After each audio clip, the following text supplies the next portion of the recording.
neighbor, saying, rejoice with me, for I have found the coin which I had lost. In the same way, I tell you, there is joy in the presence of the angels of God over one sinner who repents.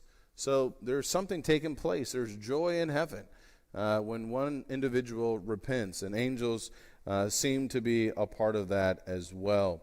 Luke chapter 16, Kevin mentioned this earlier. I want to go back here, and we can just look at it real quickly here. The story of the rich man and Lazarus, where both of these men died, and Lazarus was carried to Abraham's bosom.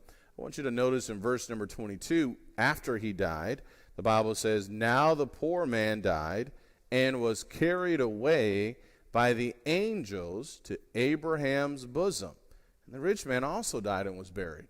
I think that's pretty fascinating, don't you? The angels have some role, some role with respect to carrying souls after individuals die here. So certainly they continue to obey God's word and to worship him and to serve him. They are playing a role at death. We've already talked a little bit about the day of judgment as well. There's joy in heaven when one repents. We could look at numerous other passages, but I think the big thing is that angels still play a role today. Angels are real. Angels exist. The Bible talks about angels in both the Old and the New. Angels carry out the will of God. And angels are powerful, and they are ministering spirits. And that should bring us great comfort. Now, we don't always know how all that works, but what I do know is that God is still at work and providentially providing for his people.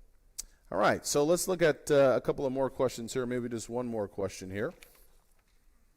And this will really be a combination of question number 5 and question number 6. So when we start talking about the devil, certainly angels come into play as well.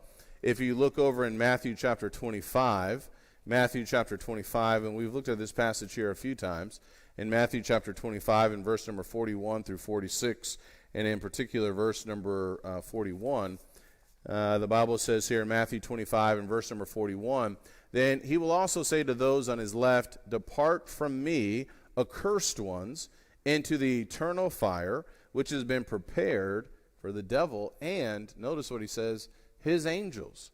So we know that the devil is a spirit being. I think there is a strong argument to say that he was a fallen angel. And some may agree with that, some may disagree with that, but we do know that he is some kind of spirit being that was created. And so you look at question 5 and 6, and we'll look at question 6 here, and we'll come back to question number 5. What do we know about Satan and this idea of him being a fallen angel? Well, we know that at some point he rebelled. And if you look over in 2 Peter chapter 2, and Kevin mentioned this as well, in 2 Peter chapter 2, 2 Peter and the short little letter to Jude are very similar. If you read them both together, they're very similar in the way that they are written. And what we find here in 2 Peter chapter 2, we find Peter warning the saints about false teachers, false prophets in verses 1 and 2, and how they go about deceiving individuals. And there's also judgment that's spoken of here as well. He would say in verse number 2, 2 Peter chapter 2, many will follow their sensuality, and because of them the way of the truth will be maligned. And in their greed they will exploit you with false words. Their judgment from long ago is not idle, and their destruction is not asleep. For if God did not spare angels when they sinned, very important. Angels have free will. They have choice. Angels, there are some angels that sinned. And notice he said, when they sinned, but cast them into hell and committed them to pits of darkness reserved for judgment. So at some point in time, there were angels that did sin. The Bible is very clear about that. So angels have free will. And so if Satan is a fallen angel, certainly then he would fall into that point as well. And as you think about the devil here, and I have a couple other slides that I want to get to here before we move on, because I want to talk a little bit more about 2 Peter chapter 2. But thinking about the devil, we know at some point in time he rebelled, all right? And we'll talk a little bit more about this in the next lesson as well. We also know that he's going to spend eternity in hell, according to Matthew chapter 25 and verse number 41, where Jesus said that hell is prepared for the devil and his angels. And there it is there. The eternal fire has been prepared for the devil and his angels. And so we do learn some things about the devil. Now, I put in Luke chapter 10 and really verses 1 through 20, where you have Jesus and the 70, where Jesus sent out individuals, and they had power. They had power to cast out demons. If you look at Luke chapter 10, and the reason why this passage comes up is because sometimes people can turn to this passage and say, well, this seems to give us some information about maybe what happened at the beginning. I don't think that's necessarily the case. I think here what we certainly see is the power of Christ over the demons, the power that these 70 had over the enemy, over the devil and his demons. So in Luke chapter 10, and I asked you to read this, you had the 70 who were sent out. There's a lot of great things in here too, like verse 2. He was saying to them, the harvest is plentiful, but the laborers are few. Therefore beseech the Lord of the harvest to send out laborers into his harvest. He would give these 70 instructions about how they were to interact during this time. And in verse 16, we see this authority that Christ has. The one who listens to you listens to me, and the one who rejects you rejects me. And he who rejects me rejects the one who sent me. If one does not listen to Jesus, then one is not listening to the Father. If one rejects Jesus and his authority, then they are also rejecting the Father. So those who reject the words of Jesus are also rejecting the very words of God. All right? Verse 17, the 70 returned after they went out with joy, saying, Lord, even the demons are subject to us in your name, or by your authority. We talked about the demons last week. And he said to them, I was watching Satan fall from heaven like lightning. So is he talking about what happened at the beginning, or is he connecting this with what's been playing out here with the 70? How would you guys answer that question? That's a question that a lot of people have. Go ahead. I think he's talking about what's going on with the 70 and the power he's exhibited, demonstrating who he was and the authority. So he's saying, I see Satan falling from heaven. So he's demonstrated, and now the 70 have demonstrated the power of Christ. Yeah. Yeah. That's my personal take. Yeah, I think that fits too, where, just staying within the context, they're giving him information about what has taken place, right? The demons are even subject to the authority of Christ. So he says, I was watching Satan fall from heaven like lightning. Then keep reading. Behold, I have given you authority to tread on serpents and scorpions and over all the power of the enemy. And that sounds like the devil, and nothing will injure you. So I think all of this is connected here. Now, it doesn't mean that there wasn't something that happened at some point in time at the beginning. We know that something did. But this also goes back to Deuteronomy chapter 29 and verse number 29, where we stick with the revelation that we have to identify some things with respect to the devil. All right? So could the devil be an angel? Yeah, I think that's a strong possibility. We know that he is some kind of spirit being, and I think that would fit fairly closely with what we see here in the scriptures, although there are some who may say something a little bit different.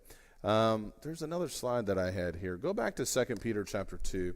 I think I put it in some supplemental slides. What I try to do, I always try to anticipate different questions that people may have. So I made some additional slides, but now I'm in trouble because now I have to click through extra slides.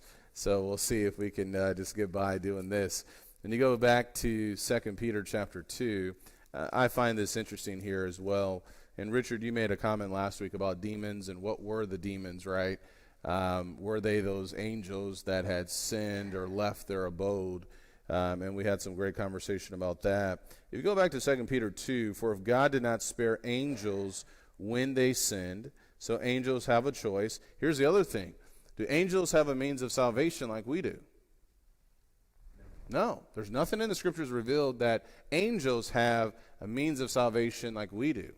And that's something I think very powerful as well. And that I think that will fall into the discussion with the devil too. But cast them into hell. So I'm reading from the New American translation. That word is Tartarus. And when you look up that word Tartarus, it is the deepest abyss of Hades. That's the idea. So Tartarus here is the deepest abyss of Hades. So notice what he says, but cast them into hell and committed them to... Oh, thank you, brother. Yeah, so angels have sinned. Angels have choice, free will. They don't have a means of salvation. There's that term, Tartarus, very similar to what we see in Jude verse 6. So I just wanted to be sure that you guys understood that as well, because the devil and his angels, these angels that have sinned, those angels that sinned at some point in time, that's where they have been cast. Look at Jude verse 6. Jude verse 6, again, very similar to 2 Peter. In Jude verse 6, where Jude is making an argument, talking about those who have crept in unnoticed, and he's going to be talking more about judgment as well, condemnation. He would say in verse number 5, now I desire to remind you, though you know all things once for all, that the Lord, after saving a people out of the land of Egypt, subsequently destroyed those who did not believe, and angels who did not keep their own domain, but abandoned their proper abode, he has kept in eternal bonds under darkness for the judgment of the great day. So again, we have some additional information. I saw your hand there, Kevin, 1 second. When you think about the devil and what took place there at the beginning, and we'll talk more about this in the next lesson, while we may not have all of that information revealed to us, we do know what is going to happen one day. We do know that he will be in hell for eternity, that he has already been defeated, that his power is limited, that those angels who have sinned, that is where they will be as well. Kevin. Just something for food for thought. Please. Talking about angels, right? So they clearly had some law that they had to abide by. 1 John 3 and verse 4, right? If they've sinned, they violated law. They've left their habitation. So as we speak about the devil, I find it interesting in 1 Timothy 3 and verse number 6, where we're talking about the qualification of the elder. And down there in verse 6, none of us thus being lifted up with pride, he fall into the condemnation of the devil. Yeah. There's some discussion on this, and if you go look at the language, the question is, now is he talking about falling into a snare of the devil, or is he falling into the condemnation of the devil? In other words, the devil was condemned and sinned and transgressed. Yeah. I think there's more evidence for that understanding of that wording. So it's interesting food for thought, right? Yeah, and there it is on the slide there. Thank you for that. No, it's okay, man. No, it's all good. Kevin and everybody in the back too for putting that up. Where I put that up there because I think it gives us another piece of what happened at some point in time, right after the devil was created. So, very interesting question. I have one more thought about this. Does anyone have any other thoughts before I share something else about angels? Okay. So here's my understanding as well. You know what? I'm just mixing all the lessons together. Let's go to the next lesson here because a lot of this is just kind of overlapping. It is interesting as well. You think about there are different ranks with respect to angels, right? You have archangels. The Jews had some different views. Some thought that there were 4 classes of angels. Others thought that there were 7. But Jews did believe in angels, and they had these interactions. And it's also interesting when you look at the interactions that there was always great fear and trembling. So there's just a lot to talk about. And I know we're covering a lot of territory here, but that will kind of hopefully get you interested here with respect to angels and demons as well.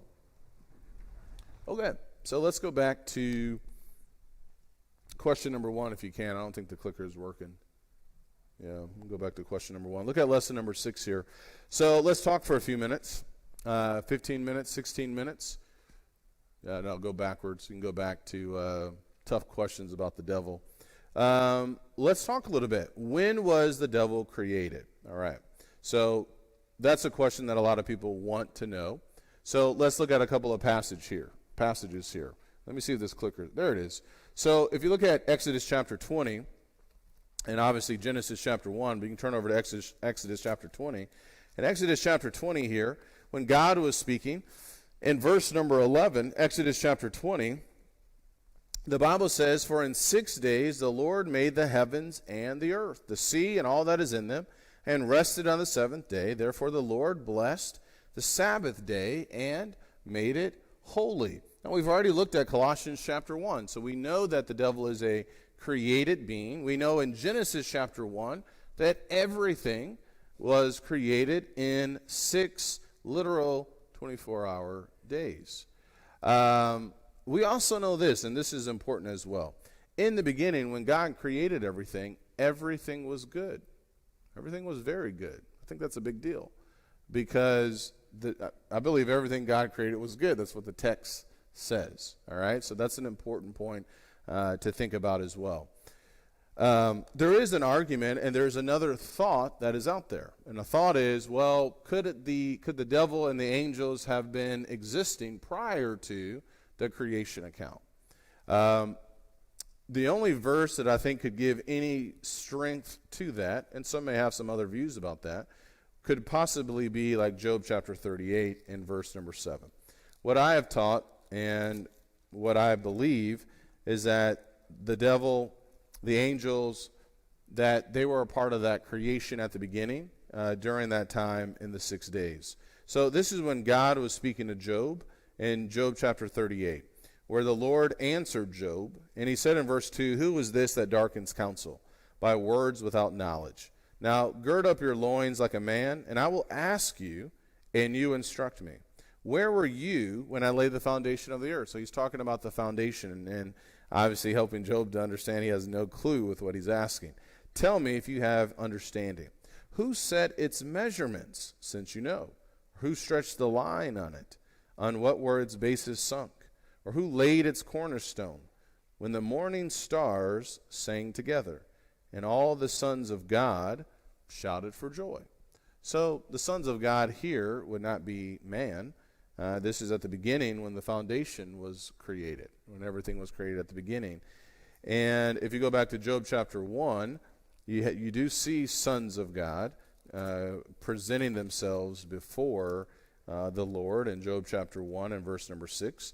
Now there was a day when the sons of God came to present themselves before the Lord, and Satan also came among them. Now he's not described as the son of God, but he is coming before God, and you also have these sons of God. And if he was an angel, and if this was taking place, or these angels were existing prior to this, I think this could be the only verse potentially that one could go to. And yet I think you could also say that the angels were still part of this 6-day creation. That's my understanding. Some people have the view that they were maybe existing, or at least a thought. Could they have existed before everything else was created? My understanding is all things, visible and invisible, were created in those 6 days. Does that make sense? Is there anything about that that doesn't make sense? Am I clear? I'm short on sleep, so I want to make sure I'm clear with that. All right? Okay. All right. So when was the devil created? At some point in the beginning. That's my answer. That's what I'm sticking to. That's what I believe according to what has been revealed. I do also want to emphasize this, that he is not eternal. He is not eternal. Okay? Any thoughts, questions, comments before we move forward? Please. The thing for me to wrap my brain around is how God is both omniscient and omnipotent, and yet allows free will. But that just goes back to how God's nature is love, and because he is love, he allows us the choice to love him back. And that's a long philosophical thought that takes a lot of brain wrapping around. But I think it's hard for a lot of people to wrap their brain around it because we don't want the responsibility of the free will. We want, oh, well, God says, you know everything about me and all my choices, then you can just bump me in the direction that I need to go, and then it's none of my responsibility. And I think you pointing out that angels don't get a chance at salvation is a new thing for my brain to work on for a while. But because for that very reason, they have free will too. Everything he created then was given free will to choose to love him back or not. And that just, I don't know, I have to work on that a lot in my brain. Yeah. Look, it's that's why I actually had these questions first before we dove into the lesson, and I think this is kind of what you're touching on, Joanna. I put these questions up here because there's a lot of why questions, right? Why did God take 6 days to create the heavens and the earth? Why not just do it all at once? I think that one goes up with the follow-up question, though, is why did he rest on the seventh day? Okay, yeah, and that will be the post Bible study at 8:02, right? Yeah, for that. But those are questions that we often have, right? Because God could have created everything immediately. He didn't have to take 6 days, but there's a reason behind it. Yeah. Okay. Created at the beginning, and if everything that God was created was good. In John 8:44, it says, "You are of your father the devil, and your will is to do your father's desires." Yes. He was a murderer from the beginning, and does not stand in the truth, because there is no truth in him. Yeah. So how do you justify that he was a murderer from the beginning, but everything that God created from the beginning was good? Yeah, that's a great question, and that was something we talked a little bit about, and I mentioned that when we were talking about is he eternal or not. So the way that I would justify that would be, well, Genesis chapter 1 and John chapter 8 can't conflict, right? So if Genesis chapter 1 is making it very clear that everything from the beginning was good. Everything was good. So we know at least initially all the things that God created was good and very good. He says that after every day. So at some point in time, and I think that's really what Jesus is saying here, from the beginning, at some point in time in the beginning, or at that time. I don't think he's saying a literal, as soon as he was made, he was no good. Because now then that turns into the question of, does God create evil? Was the devil created evil and sinful? And so my understanding of John chapter 8, how to read that when you think about Genesis chapter 1 is, okay, well, they can't contradict one another. And so when he says from the beginning, I think he's just helping them to see from the beginning of what we read about in Genesis, which we do see in Genesis chapter 3. From the very first time we see the devil, who is he? Well, he is deceitful, right? He is trying to influence God's people, right, to sin. So I think that's the idea of from the beginning, pointing them back to the beginning. Yeah. Well, I was going to say, my thought on that is from the beginning of his decision to do and be evil. Yeah. Not from the beginning of time, or from the beginning of creation. Yeah. Mm-hmm. But from his beginning of his decision to disobey God, whatever that law might have been. Yeah. From that point forward, he has been evil. Yeah. No, I agree. And does that make sense, Elena? With that, and it's interesting too. I'm just trying to think of other language. I think about marriage and divorce, right? Jesus, he would say, but from the beginning, it was not that way. So going back to that standard, I think at the beginning, yeah. David in Psalms where he talks about being sinful from conception, pretty much. It's like, well, he's not. Yeah. He's making a point of just like, I'm so sinful. Making a point of the devil of just this has been his status, his MO, right? How he has acted. Yeah, that's another way to look at it. Yeah, great question. Excellent question. Any other questions with this before we move on? Amen. Hebrews 2 and 16 addresses your point on whether angels needed salvation or have the opportunity of salvation. I think the ASV reads well with it, or the New American, whatever you're reading from there. Yeah, Hebrews chapter 2, Kevin just mentioned, this is a great text as well to add to 2 Peter chapter 2 with the angels who sinned, and when we were talking about means of salvation for angels, right? So Hebrews chapter 2, verse 16, for assuredly he does not give help to angels, but he gives help to the descendant of Abraham. So there's that distinction between man and angels, which I think is another really powerful point. Thank you for that. Yeah. So another great thought as well. Okay, so I think this is really good. This is really important for us to consider. My answer, if you have additional questions about it, is that the devil and the angels were created during those 6 days at some point in time. That's my understanding based upon gathering up the facts and gathering up the details. All right, I already had that there. Okay, so let's look at another one. We have a few more minutes. And this is interesting too. And why is he opposed to God and man? And this text had come up as well in 1 Timothy chapter 3. This is an interesting text, the qualifications of the elders, or a man who will be a part of that office, where Paul would say that he must not be a new convert, so that he will become conceited and fall into the condemnation incurred by the devil. And he must have a good reputation with those outside the church, so that he will not fall into the reproach and the snare of the devil. So a couple of things here. I think it's fascinating how much the devil is brought up with respect to these men and qualifications. One of the dangers of being an elder and any other position of leadership is pride. If you have some form of leadership, you're in some kind of position, pride can easily creep in, right? That can happen with elders, that can happen with deacons, that can happen with preachers, it can happen with CEOs. You can go on and on and on. Pride. And one translation said under the same judgment as the devil. And so if that's what he's emphasizing here, then I think it gives us some insight of the devil and what happened to him. If the devil, as Elena mentioned, has been a liar and a murderer from the beginning, well, that's already given us some insight about who he is as well, right? That he is one full of pride, John 8:40-44. And remember when he was tempting Jesus in Matthew chapter 4, he desired worship from Jesus. Bow down to me, and I will give you these things. So that gives us some insight as well as what was he after? What did he want? How did he view himself with respect to Jesus? You bow down to me, and I'll give you this as well. And I'm just trying to piece some of these verses together. One thought that I had, and I think this is interesting as well, I can't remember if I've read this. I may have read this somewhere or some additional notes.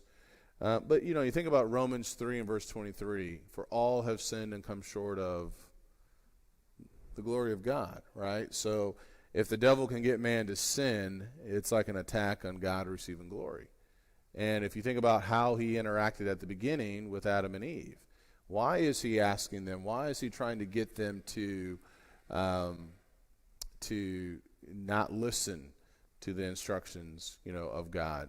So when you ask this question, or when this question is raised, and I gave you some other verses here as well. Wait, I see your hand at one moment.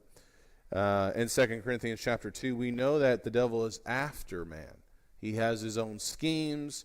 He's trying to take advantage. He's walking to and fro in the earth. In Job chapter 1, he's like a roaring lion seeking whom he may devour as well.